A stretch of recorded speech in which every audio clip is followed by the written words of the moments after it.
A friend of mine recently commented on how the combos in Strive feel unintuitive, and I remember thinking the same thing when I first started. It felt unnatural to not be able to chain punch and kick together, and weird that you can't use a super from a special move. It felt restrictive, and made me question just how combos even work. But over time, especially playing different games, I came to understand that all combos fundamentally work the same, but the systems of a game will allow different ways to interact with the opponent and the moveset. Each game emphasizes different aspects of combos and thus creates their own unique feel. So let's go over combo theory in general, but then dig into how you should look to learn about combos in any fighting game. As always, let's start with the basics. When you hit an opponent, they are in a state called hit stun. They cannot block or move during this state.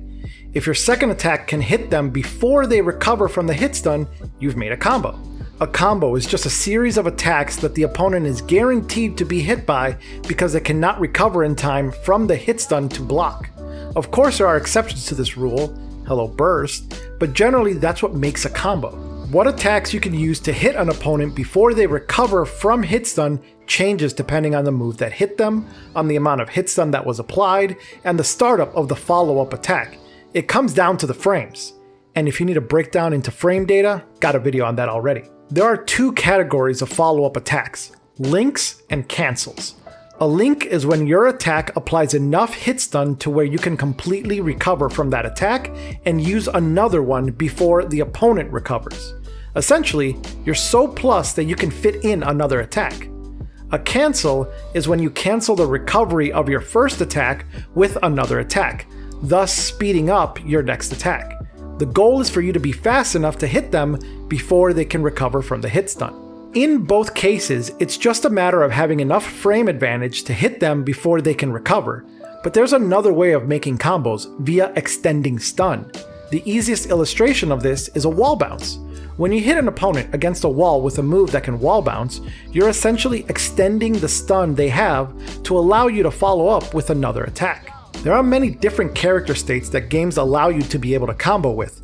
Crumple, dizzy, juggles. These are all character states that extend the stun the opponent has. OTG moves are basically moves that let you interact with an opponent that's in a state you normally would not be able to when they're on the ground, thus allowing you to apply stun again. If any of these terms are going over your head, check the description for the fighting game glossary and look them up, but these concepts are what makes combos work.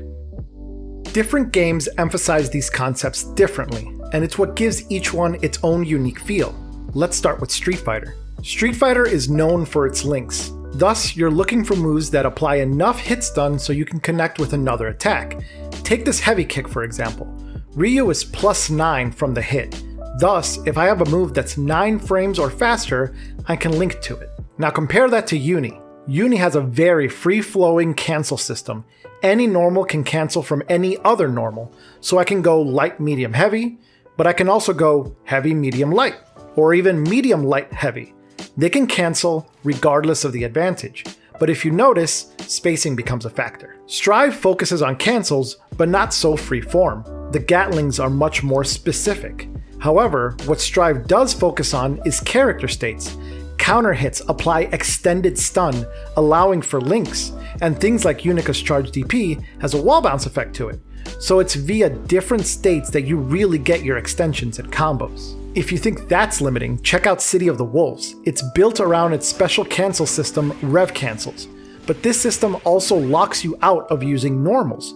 Notice here how plus I am, yet I cannot connect with this normal. Weird, but that's how the system works. Whenever you pick up a new game, understanding what the system allows will help you wrap your mind around its combos. You can ask yourself questions like, do moves leave me plus enough to link attacks together? What buttons can be normal canceled or special canceled? Are there ways to extend stun?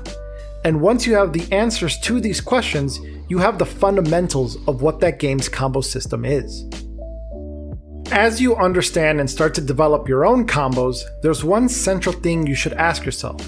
What do you want from the combo? The first response is damage. That's the entire reason we create combos to begin with, is to increase the number of hits against an opponent. Thus, they take more damage. But there's two more concepts you should consider. Firstly, positioning. As you hit an opponent, naturally, your characters move. They move forward or upward and thus leaving you in a different position on the screen. What position you're left in after the combo is over is worth considering. Let's say you're a rushdown character fighting a zoner. You want to stick close to them as much as possible so their zoning becomes less effective. So with that in mind, maybe you want a combo that leaves the opponent close to you rather than launching them far away. Or maybe you're playing a character that does its best in the corner, so corner carry is much more advantageous to you than damage.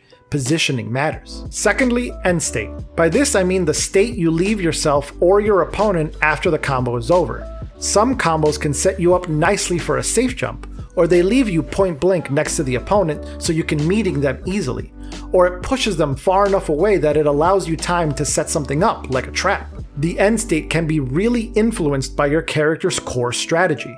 If you're a mix-up monster, you want to stay close so you can keep your pressure up. If you're a zoner, you want to knock them far away as possible.